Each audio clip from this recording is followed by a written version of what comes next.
인생이라는 경기장에 들어설 때는 누구나 혼자입니다.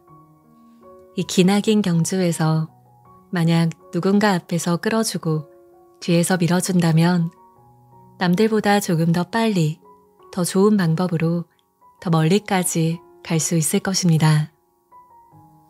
인생에서 목표를 향해 열심히 노력하며 사는 것만큼이나 중요한 것이 바로 누구와 관계를 맺느냐 하는 것입니다. 인생의 각 단계에서 누구와 동행하느냐에 따라 삶의 모습이 크게 달라지기 때문입니다. 한 사람의 인생은 어쩌면 사람에 의해서 결정된다고 해도 과언이 아닙니다.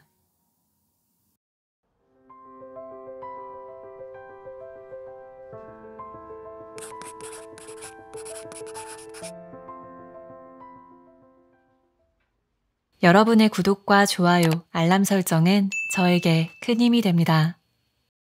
여러분 안녕하세요. 지우입니다. 우리는 살아가면서 수많은 사람들을 만나게 되죠. 그들 중에서 일부의 사람들은 스치듯 지나가는 인연이 되기도 하고 또 일부는 오랫동안 서로 좋은 관계로 남기도 합니다. 현명하고 또 행복한 인간관계를 맺기 위해서 우리가 꼭 알아야 하는 건 무엇일까요? 오늘은 그 조언을 최고의 인간관계 전문가인 리 웨이원 작가님께 들어보겠습니다. 인생의 가장 중요한 7인을 찾는 법이라는 책과 함께합니다. 저자는 이 책에서 누구에게나 다 좋은 사람이 되기 위해서 애쓰지 말라고 합니다. 자신에게 정말 중요한 사람에게 제대로 집중해야 한다고 조언하는데요. 주위의 소중한 몇몇 사람에게만 마음을 진심으로 쏟기에도 우리 인생의 한정된 시간은 부족하다는 것입니다. 그리고 인생에서 결코 놓쳐서는 안 될 중요한 것이 바로 누구와 인간관계를 맺느냐 하는 것입니다. 인생의 각 단계에서 반드시 만나야만 하는 사람이 있고 그때 우리가 누구와 함께 하느냐에 따라서 인생의 결과가 크게 달라집니다. 사람은 사회적 동물이라서 타인에 의해 변화하고 성장합니다. 그래서 삶의 구비구비마다 자신을 일깨워주는 사람이 꼭 필요하죠. 그렇다면 우리가 반드시 함께해야 하는 이 소중한 사람들을 우리가 어떻게 지혜의 눈으로 분별할 수가 있을까요? 오늘은 책에서 소개하는 7명의 유형의 사람들 중에서 5가지 유형, 그 유형의 진국을 알아보는 방법을 같이 짚어보려고 합니다. 순서대로 멘토, 동료, 평생지기 친구, 배우자, 사업 파트너 이렇게 5가지 대표적인 유형을 살펴보겠습니다. 오늘의 이야기를 귀 기울여서 들어보신다면 여러분이 앞으로 더 행복한 인생을 살 수 있도록 도와줄 소중한 동행자를 찾는 것에 분명히 도움을 얻으실 수 있을 겁니다. 자, 그럼 오늘의 책 이야기 속으로 같이 들어가 보겠습니다. 훌륭한 멘토를 찾으라. 돌다리도 하나씩 두드려보고 건너는 사람이 있는가 하면 통행료를 지불하고 고속도로를 달리는 사람도 있습니다. 성공으로 향하는 길은 수없이 많으며 그 중에는 복잡한 길도 있고 단순한 길도 있습니다. 그 가운데에서 어떤 길을 선택하느냐는 각자의 선택에 달려 있습니다. 인생의 고속도로를 달릴 수 있는 방법 중에 하나는 본보기로 삼을 수 있는 사람을 만나는 것입니다. 이미 검증된 경험들을 배워서 자신에게 유리하게 적용할 수 있기 때문입니다. 워렌 버핏은 과거에 필라델피아 증권거래소에서 주가 변동표와 증권가에 떠도는 풍문에 일희일비하는 개미 투자자였습니다. 그도 여느 투자자들과 마찬가지로 날마다 머리를 싸매고 기술 분석에 매달렸습니다. 처음부터 코카콜라 등의 주식을 매수하고 오랫동안 기다리며 수십, 수백 배의 수익을 얻는 사람이 아니었다는 말입니다. 그도 투자를 공부하고 시장을 관찰해야 했으며 올바른 방향을 제시해 줄 사람을 찾아야 했습니다. 출발선은 다른 투자자들과 똑같았습니다. 만약 버핏이 거기에서 그쳤다면 아마 지금도 개미 투자자 신세를 벗어나지 못했거나 파산했을지도 모릅니다. 하지만 그가 주식의 신이라고 불릴 수 있게 된 까닭은 단 한 번도 배움을 멈추지 않았기 때문이었습니다. 버핏은 가치 투자의 대가인 벤저민 그레이엄을 스승으로 삼아서 가치 투자에 대해서 배웠고 또 투자가인 필립 피셔를 찾아가서 가르침을 청했습니다. 그리고 그들의 투자 원칙과 자신의 연구, 경험을 합쳐서 자기만의 가치 투자 이론을 정립하고 실제 투자에 적용시킴으로써 세계적인 투자가이자 세계 최고의 부호가 되었습니다. 혼자 두문불출하며 자기만의 무언가를 창조하고자 노력하는 일도 물론 의미가 있습니다. 하지만 그 방법으로는 목적지에 빨리 가는 것이 어렵습니다. 그보다는 앞서 성공한 사람들, 이미 검증을 거친 방법을 알아보는 것이 더 효율적입니다. 물론 본보기의 대상은 가까운 스승이나 선후배, 친구일 것입니다. 누구든 주위에 사람은 있습니다. 중요한 것은 어떤 사람이 곁에 있느냐 하는 것입니다. 중국 서예에서 중요하게 여기는 것 중에 골력, 청강, 주인이라는 것이 있는데 이 어휘들은 모두 힘을 의미합니다. 골력은 글씨의 획에 드러난 굳센 힘을, 청강은 맑고 강건함을, 주인은 고두면서도 부드러움을 나타냅니다. 다시 말해서 사람들이 글씨를 보고 정신 깊숙한 곳에서 그 힘을 느끼고 자기도 모르는 사이에 강인함, 끈기, 굳은 의지를 기르게 된다는 것입니다. 글씨조차도 우리에게 그런 힘을 주는데 하물며 그런 사람이 곁에 있다면야.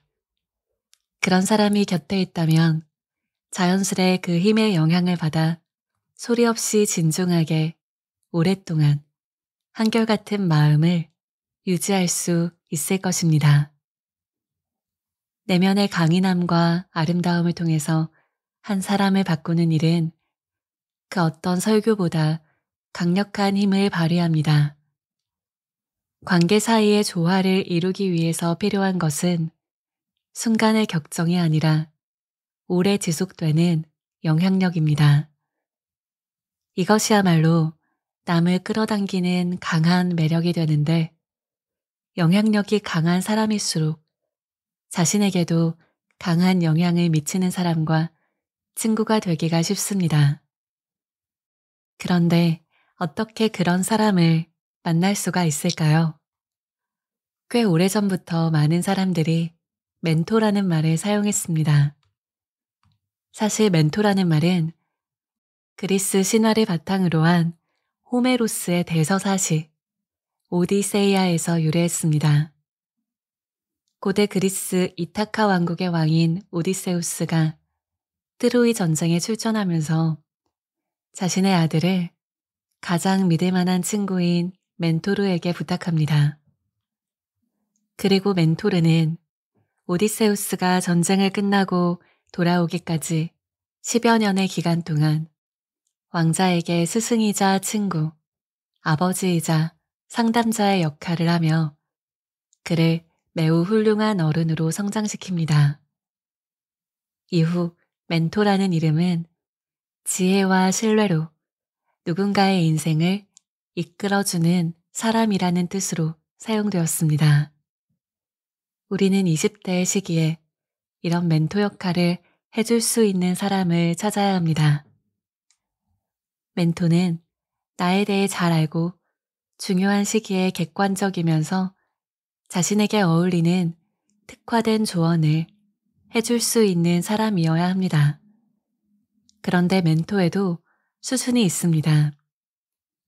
멘토의 수준이 너무 높으면 내 눈높이에서 문제를 바라보기가 힘들고, 너무 낮으면 나 자신도 충분히 생각할 수 있는 답변만 들려줍니다. 그러므로 가장 좋은 멘토는 자신보다 조금 높은 곳에서 조금 더 멀리 볼 수 있는 사람입니다. 일반적으로 멘토에는 3가지 유형이 있습니다. 첫 번째, 위로형. 위로형 멘토의 장점은 남의 이야기를 잘 들어준다는 것입니다. 어려운 일이 생겼을 때 하소연할 수 있고, 때로는 실컷 울 수 있도록 어깨를 내어줍니다. 또 문제를 해결할 수 있는 방법을 찾도록 도와주고 믿음과 희망을 북돋워줍니다. 이런 멘토에게 속마음을 털어놓고 나면 기분이 훨씬 더 좋아질 것입니다. 두 번째, 해결형. 해결형 멘토의 장점은 문제를 분석하고 해결하는 능력에 있습니다. 그들은 어떤 문제인지 물어보고 함께 문제를 분석하며 여러 가지 방안을 마련해서 그 중에서 가장 적당한 방법을 선택할 수 있도록 도와줍니다. 진정으로 훌륭한 해결형 멘토는 스스로 해결 방법을 생각해낼 수 있도록 가르쳐 줍니다. 물고기를 주는 것이 아니라 물고기를 잡는 방법을 알려주는 것입니다. 세 번째, 채찍형.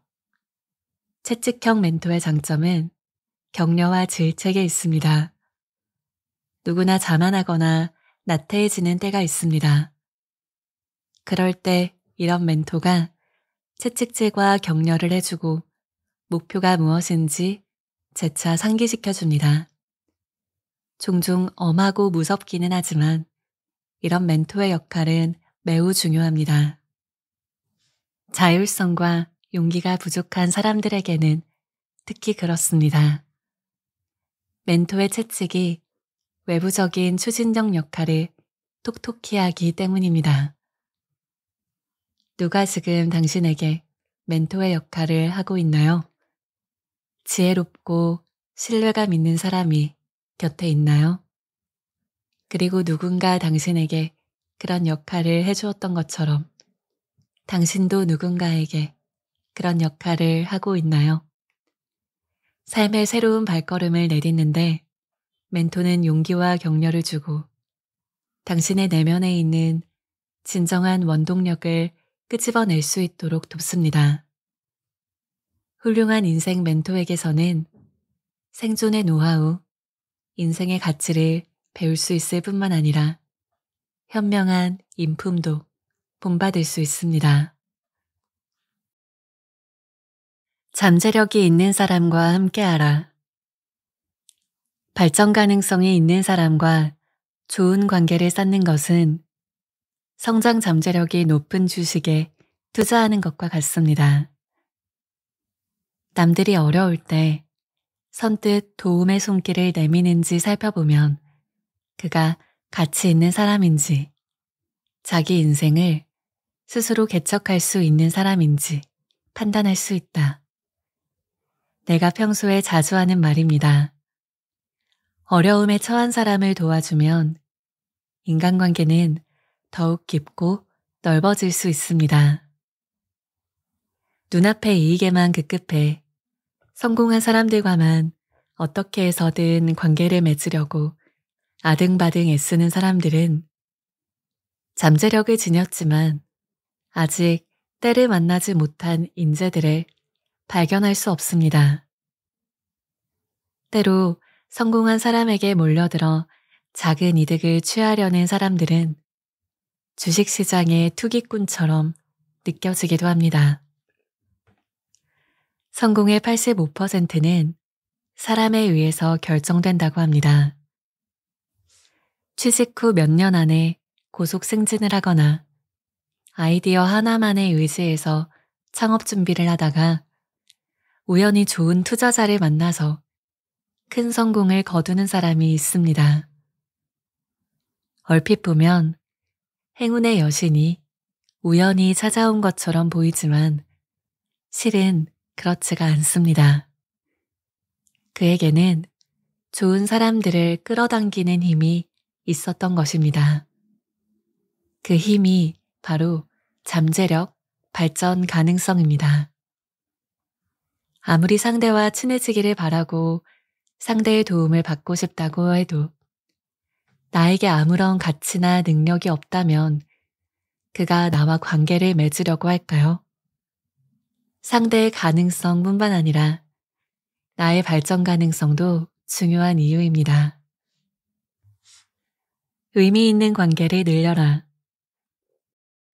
예전처럼 목적성 없이 무조건 인맥을 많이 쌓는 방법으로는 효과를 얻을 수가 없습니다. 사교 강박증에 걸린 사람들이 있습니다. 그들은 회사 내 모임이라면 무엇이든 닥치는 대로 참석합니다. 자기 관심 분야든 아니든 새로운 사람을 사귈 수 있는 자리라면 절대로 빠지지 않습니다. 시간이 지나면 어떻게 될까요? 옆에 앉은 사람과 몇 마디 일상적인 대화를 나눌 수는 있겠지만 지속해서 친분을 계속 이어나갈지는 아무도 알지 못합니다. 그리고 다음날 아침 일어나 보면 어제 무엇을 했는지 잘 기억도 나지 않습니다. 뉴욕 금융가에서 일하는 한 애널리스트는 자주 섞인 말투로 이렇게 말했습니다. 이제 나이가 좀 드니 사실 뚜렷한 접점 없이 만나는 모임은 재미가 없어요. 만난 사람의 전화번호를 내 스마트폰에 저장해 놓으려는 생각도 하지 않죠. 아마 2번 다시 연락하지는 않을 테니까요. 그냥 서로 지나가는 인연일 뿐이죠. 인사불성이 되도록 술을 마신 다음 날 깨질 듯 아픈 머리를 붙잡고 겨우 일어나서 전날 만난 사람들과의 인간관계를 진지하게 생각하는 사람은 아마 극히 드물 것입니다. 아는 사람이 많을수록 좋다고 하지만 맹목적으로 많은 사람을 만나고 모임에 참석해도 결국 얻는 것은 무의미한 명함들 뿐입니다. 이렇게 만난 사람들이 오랫동안 좋은 친구가 되는 경우는 거의 없습니다. 어떤 의미에서 본다면 이런 관계는 빈 껍질 관계라고도 할 수가 있습니다. 겉만 번지르르 하고 속은 텅 비어 있는 관계입니다. 같이 먹고 마시고 놀 때만 필요할 뿐이고 그 외의 시간에는 서로를 찾지 않습니다. 당연히 오래 가기가 어렵고 나에게 별다른 도움이 되지도 않습니다. 오히려 운이 나쁘면 배신을 당하거나 괜한 구설수에 오르내릴 수 있습니다. 진정한 관계란 가치관을 공유하는 사람들, 뜻이 맞는 선후배 등 속이 꽉 찬 인간관계를 가리킵니다. 유용한 정보나 업무에서 느낀 점, 업무 경험 등을 서로 교류하고 일을 할 때 실질적인 도움을 줄 수 있으며 마음 깊이 공감할 수 있는 사이. 이런 관계를 유지하는 사람의 수를 늘리며 관계망을 확장시켜야 합니다. 진정으로 비판해 줄 사람이 필요하다. 우리는 살면서 남에게 비판을 들을 때가 있는데 그중 대부분은 실제로 우리가 가진 단점이나 문제를 지적하기도 합니다. 그런데 허영심과 자존심 때문에 상대의 호의를 오해하고 은인을 원수로 여기는 사람이 적지 않습니다. 마음을 차분히 가라앉히고 냉정하게 생각해 보면 상대의 진심 어린 비판을 자신이 용기 있게 직시하지 못했기 때문인데 말입니다. 지인 중에 화장품 업체 부사장인 엘슨이 있습니다. 그는 처음 세일즈를 시작한 후 얼마 동안 주문을 단 한 건도 성사시키지 못했습니다. 회사에서 해고 통보를 받을까봐 불안한 나날을 보내며 자신에게서 문제를 찾기 시작했습니다. 나의 영업력이 부족한 걸까? 나의 말은 어째서 고객에게 신뢰감을 주지 못할까? 자신감이 부족한 걸까? 아니면 열정이 부족한 걸까? 나에게 문제가 있는 것이 분명해. 이후 엘스는 고객에게 방문을 거절당할 때마다 겸허하고 진실한 태도로 이렇게 말했습니다. 저는 영업을 하러 온 것이 아니라 비판과 건의를 듣기 위해서 온 것입니다. 제 영업 방법에 문제가 있나요? 솔직하게 말씀해 주십시오. 저에게 잘못된 점을 고칠 수 있는 기회를 주십시오. 남에게 잘못을 지적해달라고 부탁하는 습관 때문에 엘스는 겸허한 사람으로 인식되었고 진심 어린 충고를 많이 들을 수 있었습니다. 그는 남들의 의견을 진지하게 받아들여 자신의 문제를 고치기 시작했고 점차 훌륭한 세일즈맨이 되었습니다. 마침내 엘스는 회사의 부사장으로 승진했습니다. 그런데 지난주 그가 수심에 찬 표정으로 나를 찾아왔습니다. 지위가 높아지자 자신의 잘못을 솔직하게 지적해주는 사람이 없다며 고민을 털어놓았습니다.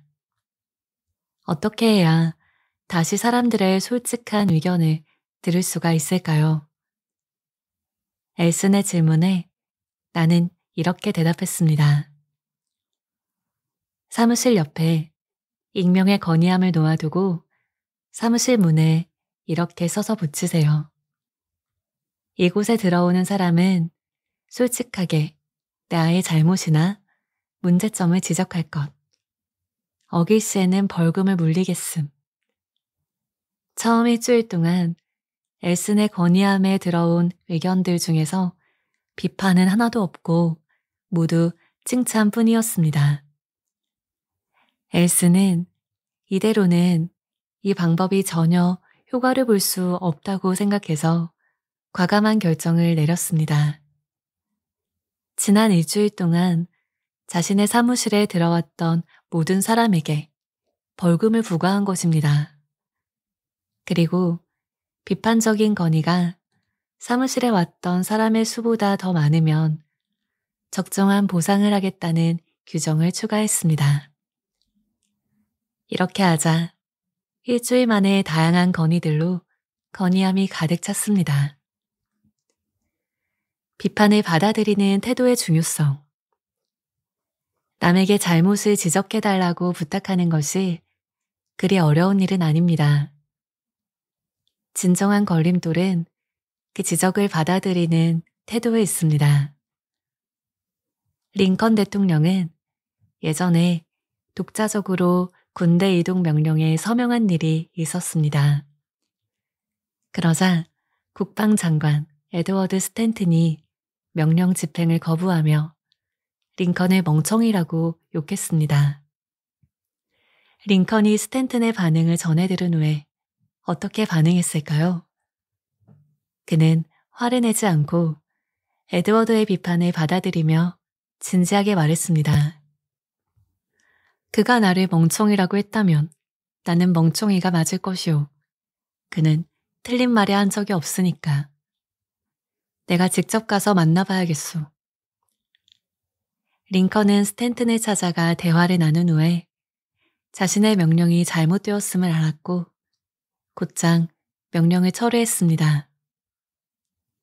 진정으로 뛰어난 실력을 가진 사람은 적도 쟁으로 삼아서 자신의 장단점을 파악하고 더 강해지려고 노력합니다. 물론 살다 보면 악의적인 비판을 들을 때도 있습니다. 그럴듯한 근거가 있든 없든 간에 어느 정도의 위치에 올라서면 주위에서 말들이 많아지기 때문에 때로는 예상치 못한 부정적인 평가를 듣기도 합니다. 비판에 기분이 좋을 사람은 아무도 없을 겁니다. 그럼에도 악의적인 비판도 기꺼이 들으려는 사람들이 있습니다. 왜 그럴까요? 몇몇 사람의 비판이라도 거기에는 뭔가 문제가 될 만한 것이 있다는 의미이고 또 그 속에서 배울 수 있는 것도 있다고 생각하기 때문입니다. 어떤 사람은 어린 시절의 꿈을 지키고 끝까지 노력해서 그 꿈을 이루지만 또 어떤 사람은 몇 번 해보지도 않고 꿈을 포기합니다. 이것과 관련해서 여러 가지의 이유가 있는데 우리가 자라면서 종종 듣게 되는 당신은 이 분야에 소질이 없다. 능력이 좀 부족한 것 같다. 등의 말을 고지고대로 받아들이고 바꾸려고 하지 않는 것도 한 이유가 됩니다. 그러나 비판을 무조건 수용하기만 하면 그 비판은 아무 의미를 갖지 못합니다. 미국에서 실시한 한 설문조사에서 자수성가한 백만장자들은 타인의 악의적인 비판에 대해서 매우 특별한 면역력을 가지고 있음이 밝혀졌습니다. 어떤 비난을 받고 폄훼를 당해도 그들은 그것을 100% 믿지 않습니다. 영향력 있는 사람의 비판이라고 해도 당당히 도전을 받아들이고 맞대응합니다. 이는 마치 마음에 단단한 갑옷을 두른 듯 상처를 견뎌내는 힘을 지닌 것과 같습니다. 누구나 사회에 첫 발을 내딛고 좌충우돌할 때에는 약하고 능력도 부족하기 때문에 주위의 비판에 쉽게 노출됩니다. 만약 이 시기를 참아낼 수 있다면 비난에 대한 면역력이 저절로 높아질 것입니다. 쇠를 불에 달구고 두드리지 않는다면 어떻게 강철이 될 수 있겠습니까? 사람도 마찬가지입니다. 타인의 비판은 성공의 걸림돌이 아닙니다. 오히려 그것을 원동력으로 삼아 비판에 저항할 수 있는 강력한 항체를 만들어야 합니다. 받아들일 것은 받아들이고 무시할 것은 무시하는 자세가 필요한 것입니다. 악의적인 비판가들은 마치 예언가처럼 남의 운명을 단정짓는 걸 좋아합니다. 이것이 쟁우와의 가장 큰 차이점입니다. 그들의 목표는 상대의 잘못을 바로잡아 주는 것이 아니라 상대의 목표를 무너뜨리는 것입니다. 이러한 비판가들은 타인의 성패에는 관심이 없습니다. 그저 남을 욕하고 비난함으로써 자신의 부정적인 예언이 들어맞도록 하는 데에만 관심을 가집니다. 그들은 이런 말을 자주 합니다. 당신은 성공할 수 없어요.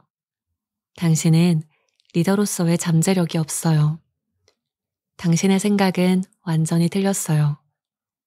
당신은 백만장자가 될 만큼 똑똑하지 않아요. 소심하고 저항력이 약한 사람들은 이런 부정적인 평가를 들으면 싸워보기도 전에 좌절하고 물러납니다. 누군가 곁에서 이런 말을 자주 한다면 보지도 말고 듣지도 마세요. 악의적인 비판을 하는 이유는 단순한 분풀이를 위해서거나 상대에 대한 시기, 질투 때문일 수 있습니다. 어쨌든 당신을 위한 비난은 아닌 것입니다.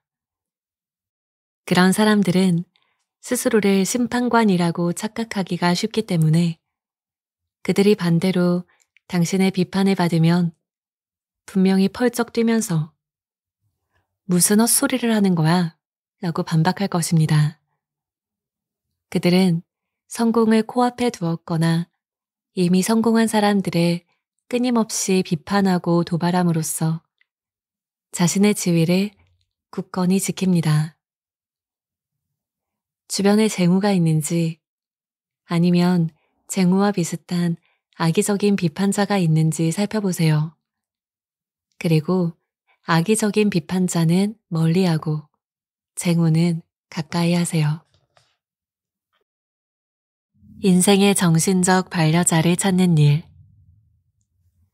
우리가 이 세상에 온 이유 중에 하나는 뜻이 맞는 사람을 찾아 일생을 함께하기 위함입니다.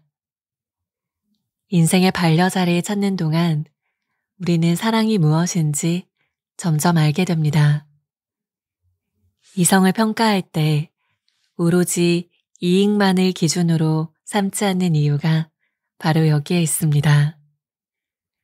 돈이 많을수록 좋은 배우자가 아니라 나를 잘 이해해주고 지지해주는 사람이 가장 좋은 배우자입니다.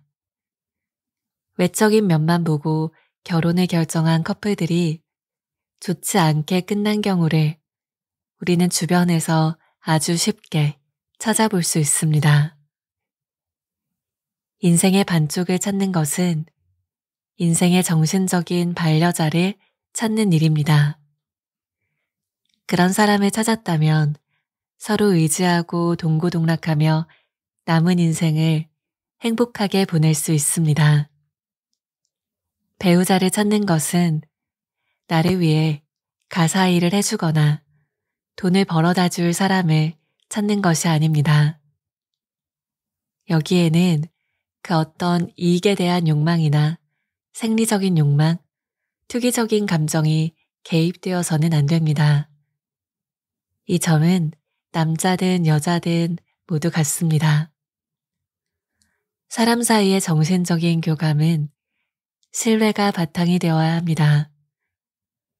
훌륭한 경영자는 부하 직원을 신뢰하고 우수한 조직은 구성원들이 동료를 신뢰하며 화목한 가정은 가족끼리 서로를 의심하지 않습니다. 부부 사이에서도 가장 중요한 것이 신뢰입니다. 그러나 신뢰는 상점 진열대 위에 놓인 싸구려 컵이 아니라서 그것을 쌓는 일은 결코 쉽지가 않습니다. 진정한 신뢰에는 두 가지의 가치가 포함되어 있습니다. 하나는 유혹에 흔들리지 않는 확고함입니다. 배우자를 깊이 사랑하는 사람은 아무리 훌륭하고 매력적인 조건을 가지고 있는 사람이 유혹을 하더라도 동요되지 않습니다.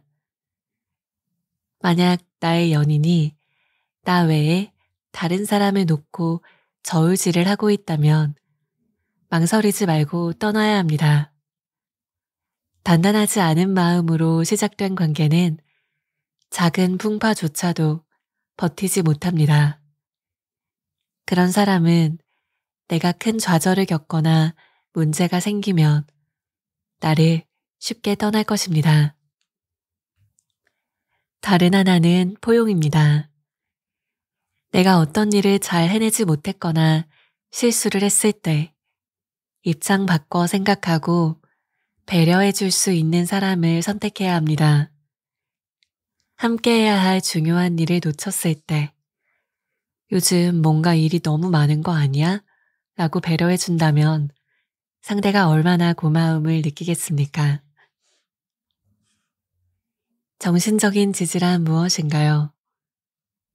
인생의 동반자는 정신적으로 지지해주는 사람이어야 합니다. 그렇다면 이건 무엇을 의미할까요? 첫째, 아무 대가 없이 상대를 위해서 베풀고 도와주며 어떠한 상황에서든 상대를 기꺼이 응원하는 것입니다. 두 사람이 사랑할 때는 본능적으로 서로를 아끼고 또 힘들고 좌절했을 때 도와주며 격려합니다.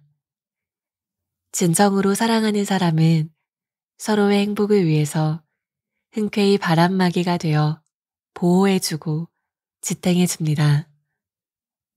둘째, 상대의 프라이버시를 절대적으로 존중하는 것입니다. 상대에게 혼자만의 공간과 시간을 주어서 그가 자기 일에 몰두할 수 있도록 해주어야 합니다. 서로 믿음이 있는 사이라면 그가 나 몰래 무슨 행동을 하는지 걱정할 필요도 없습니다. 혼자 있을 때는 자기 나름대로 평온하고 함께 있을 때에는 서로를 돕고 이해하는 관계여야 합니다. 서로를 구속하는 올가미 같은 사이가 되면 편안함은 사라지고 피로감과 스트레스만 커질 뿐입니다. 현명한 배우자는 상대에게만 오롯이 관심을 쏟으면서도 적당한 거리를 유지할 수 있습니다. 그래야 함께 있으면서도 두 사람 모두 자유롭고 편할 수 있습니다. 셋째, 마치 상대를 마음속에 넣어둔 것처럼 그리워하고 사랑해야 합니다. 정신적인 지지를 나누는 커플은 상대를 생각하면 언제나 행복감을 느끼고 무슨 일이든지 함께 공유하고 싶어 합니다. 기쁜 일이든 슬픈 일이든 제일 먼저 알려서 감정을 나누고 어떤 어려움에 처해도 상대를 떠나지 않고 위로하며 함께 극복하려고 합니다. 이처럼 세 가지의 특징이 있는 관계가 진정한 사랑이자 정신적인 조화를 이룬 사이입니다. 이런 사람을 만나서 일생을 함께 한다면 바라던 인생을 살 수 있을 것입니다. 파트너를 잘 골라야 성공한다. 나는 성실함, 지혜, 열정, 이 세 가지 요건을 갖춘 사람에게만 투자한다. 성실하고 정직하지 않다면 아무리 능력이 출중해도 소용없다. 파트너의 중요성과 선택 방법에 대해서 워렌 버핏은 이렇게 말했습니다. 좋은 파트너를 만난다면 인생을 보는 더 넓은 안목을 얻을 수 있고 더 많은 기회도 생길 수 있습니다. 그래서 파트너를 선택할 때에는 옥석을 가려내듯 눈을 크게 뜨고 세심하게 살펴야 합니다. 그런데 파트너란 대체 어떤 사람을 말하는 것일까요? 사실 이 말은 동양권에서는 그 의미가 분명하지 않습니다. 내가 중국에 있을 때는 파트너라는 단어가 단순히 사업상 동업자를 의미하는 것이라고 생각했습니다. 그러나 미국에서 생활하면서 그 의미가 좀 더 포괄적이라는 사실을 알게 되었습니다. 파트너란 나와 이해관계에 있는 모든 상대편을 지칭하는 말입니다. 그래서 동업자일 수도 있고 거래처나 협력업체 직원일 수도 프리랜서 외주자일 수도 있습니다. 파트너가 성패를 결정한다. 파트너는 나와 이해관계를 함께하는 사람이니 나에게 맞는 파트너를 고르는 것이 참으로 중요합니다. 어떤 기준을 가지고 골라야 할까요? 가장 중요하게 생각해야 할 부분은 바로 인간성입니다. 이해관계가 얽혀있는 사람인데 인간성이라니 이상하게 여겨질 수 있습니다. 그러나 이해관계로 묶여있기 때문에 더더욱 인간성이 중요합니다. 신뢰할 수 있는 사람이어야 하기 때문입니다. 신뢰할 수 있는 인간성을 지닐 것. 그리고 그 다음이 일처리 능력입니다. 인간성과 능력을 모두 갖추어야만 훌륭한 파트너라고 할 수 있습니다. 얼마 전 상하이에서 투자자인 R과 저녁 식사를 하면서 빠르게 변화하는 사회와 그에 따른 스트레스에 대해서 이야기를 나누었습니다. 대화는 곧 내가 미국과 중국에서 하고 있는 사업 이야기로 흘러갔습니다. R은 파트너가 사업의 성패를 좌우한다는 나의 생각에 10분 동의했습니다. 그는 현재 세계 경제가 하나의 경제 주기가 끝나는 시점에 위치해서 개인이든 기업이든 점점 더 치열한 경쟁에 직면해 있으며 모든 업종의 수익률이 악화되고 있다고 분석했습니다. 이런 상황에서 혼자의 힘으로는 성공은커녕 생존조차도 어려워질 수 있다고 했습니다. 매우 유능한 투자자인 R은 업무 효율을 대단히 중시하는 사람입니다. 남들은 일주일 넘게 걸리는 일도 그의 회사에서는 2, 3일이면 완벽하게 끝냅니다. 비결을 묻자 그는 이렇게 대답했습니다. 한 사람이 할 수 있는 일에는 한계가 있습니다. 혼자서는 수많은 문제들을 다 고려할 수가 없죠. 그래서 저는 혼자서 모든 일을 다 하려고 하지 않습니다. 반드시 누군가와 함께 일합니다. 우리 회사에서 가장 중요하게 생각하는 것도 협업입니다. 저는 운 좋게도 좋은 관리자를 만나서 함께 일하고 있습니다. 우리는 사소하고 무의미한 일로 언쟁하는 일이 없습니다. 목표에 집중해서 빨리 결정하고 신속하게 행동하기 때문에 시간을 절약할 수 있습니다.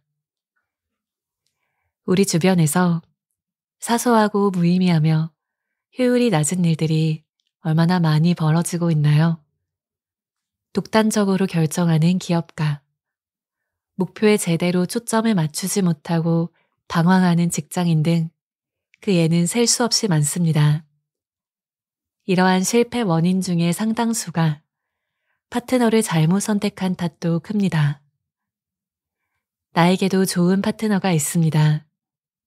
나는 그와 함께 회사를 설립하고 지난 15년간 순조롭게 경영을 해왔습니다.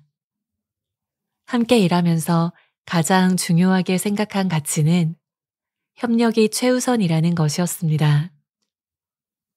그래서 상호 신뢰와 협동을 바탕으로 하고 있고 회사의 여러 고객들과도 오랫동안 함께 할 수 있었습니다. 무슨 문제가 발생하든 불필요한 감정을 개입시키지 않고 최선의 해결 방법을 찾기 위해서 서로 노력합니다. 사람을 잘 골라야 성공한다. 사람을 잘 골라야 성공한다는 것은 우리 회사의 신조입니다. 어떻게 하면 지금의 파트너가 협력할 수 있는 인재인지 아니면 위태로운 시한폭탄인지 판단할 수 있을까요? 다음의 6가지 요건을 잘 기억하세요. 첫 번째, 문제에 신속하게 반응하는가. 좋은 파트너는 여러 소식에 즉각적으로 반응하고 소통합니다. 좋은 소식이든 나쁜 소식이든 마찬가지입니다. 문제가 생겼을 때에도 그들은 신속하게 반응하며 회피하지 않습니다. 갑자기 연락 두절이 된다든가 차일피일 미룬다든가 하는 일을 하지 않습니다. 이러한 신뢰성과 성실함은 매우 중요한 자질입니다. 반대로 나쁜 파트너는 나쁜 소식은 가급적 숨기려고 하고 종종 상대의 의견을 귀담아 듣지 않습니다. 문제가 발생하면 회피하며 남에게 미루는 경우도 있습니다. 두 번째, 남을 기꺼이 도와주는가 아니면 도움을 받기만 하는가. 사람이 일을 할 때는 함께 일하는 사람과의 분위기가 성공을 결정한다고 해도 과언이 아닙니다. 좋은 파트너들은 남을 도와주어야만 자신도 남의 도움을 받을 수 있다는 걸 잘 알고 있습니다. 함께 추진하는 일에 나의 이득이 별로 없다고 해도 기회주의적으로만 행동하지 않습니다. 작은 이익 때문에 상대를 팔거나 속이는 사람을 파트너로 선택해서는 안 됩니다. 그것은 스스로 자기 무덤을 파는 것과 같습니다. 세 번째, 협력의 동기는 무엇인가? 파트너와 협력하는 것이 사업을 성공시키기 위함인가요? 아니면 돈을 조금이라도 더 벌기 위함인가요? 이것은 매우 중요한 문제입니다. 당신의 파트너는 돈을 더 버는 것과 세상을 바꾸는 것 중에 무엇을 더 중요하게 여기고 있나요? 성공하는 사람들은 좀 더 나은 세상을 만들기 위한 이상을 확립하는 것에 많은 시간을 씁니다. 이것이 힘이 들 때 버팀목이 되어줍니다. 예전에 엔젤 투자를 받고 싶어 하는 한 창업자에게 이렇게 조언해 준 적이 있습니다.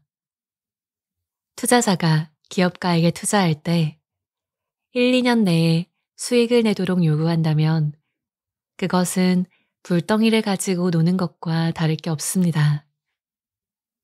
하지만 그 창업자는 얼마 후 2년 안에 30% 이상의 수익률을 보장한다는 까다로운 조건으로 30만 달러를 투자받았습니다.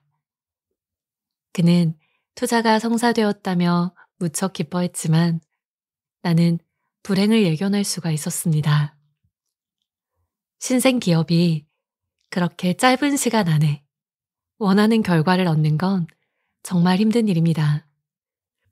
투자자든 파트너든 이런 조건은 받아들이지 않는 편이 좋습니다. 그런 사람은 인생의 천사가 아니라 오히려 지옥으로 인도하는 저승사자가 될 수가 있습니다. 협력의 목적이 오로지 이익이라면 회사에 문제가 생겼을 때 함께 힘을 합쳐 해결 방법을 찾기보다는 물러날 곳을 찾기에 급급할 수밖에 없습니다. 어쩌면 자기 책임을 회피하기 위해서 상대를 희생양으로 삼아 불구덩이에 밀어넣을지도 모릅니다. 오로지 돈이 목적이라면 회사의 성장을 위해 진심으로 도움을 줄 수가 없습니다. 능력과는 무관하게 목적이 노력의 방향을 결정한다는 것은 지극히 기본적인 원칙입니다. 신중하게 선택하라. 진정으로 훌륭한 파트너를 만났다면 그와 열심히 일하면 됩니다. 공동의 가치를 높이기 위해서 책임감을 가지고 일하세요. 훌륭한 파트너는 넓은 시야를 가지고 외부의 위험에 대항하며 탁월한 아이디어를 전해주기도 하고 중요한 가치관을 만들 줄도 압니다. 유명한 헤지펀드 매니저인 줄리안 로버트스는 잠재력을 가진 기업에 투자할 때 그 기업을 경영하는 사람을 정말 꼼꼼하게 살핀다고 합니다.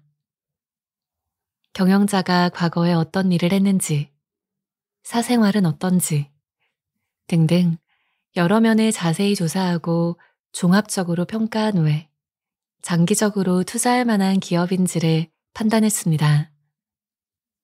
투자의 기업에도 이렇게 하는데 하물며 늘 중요한 판단을 같이 하며 일할 사람이라면 더 신중해야 하지 않을까요?